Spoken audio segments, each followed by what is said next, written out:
भर दे माँ झोली खाली।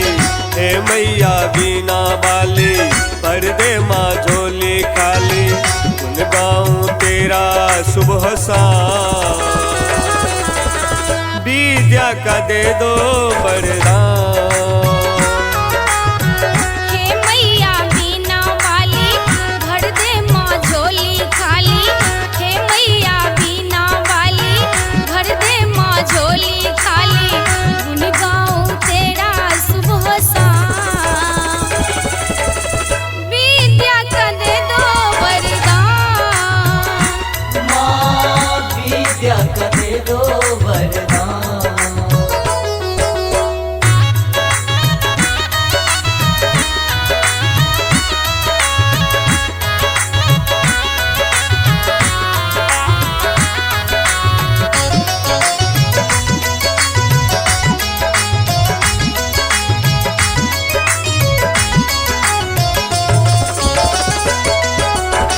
सात सुरों की देवी करती माँ हंस सवारी।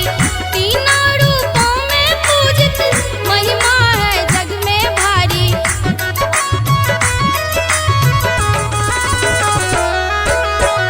सात सुरों की देवी करती माँ हंस सवारी। तीनों रूपों में पूजित महिमा है जग में भारी। श्वेत कमल है आसन, हाथों में बीना साजे। जग में वो धन भागी है जिनके तू कंठ विराजे। तू ही माँ दुर्गे काली किस्मत जगाने वाली। तू ही माँ दुर्गे काली किस्मत जगाने वाली। चरणों में कोटि प्रणाम। विद्या का दे दो वरदान। माँ विद्या का दे दो वरदान।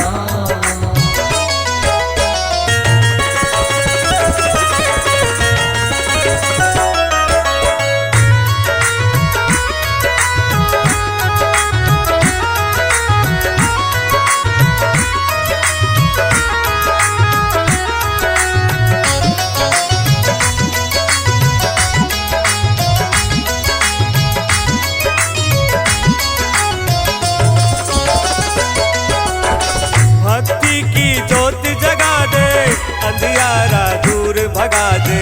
सूखे हृदय में मेरे अमृत का रस बरसा दे।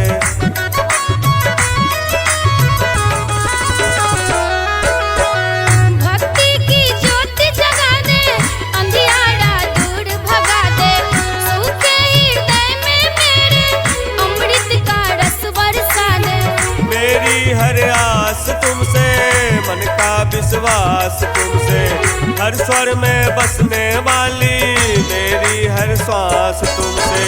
करुणा बरसाने वाली, बिगड़ी बनाने वाली।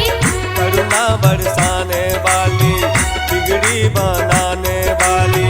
दुनिया में है बड़ा नाम। विद्या का दे दो वरदान। माँ विद्या का दे दो वरदान।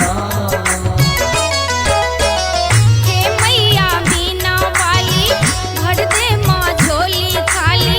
हे मैया बीना वाली भर दे माँ झोली खाली। गुन गाऊं तेरा सुबह शाम।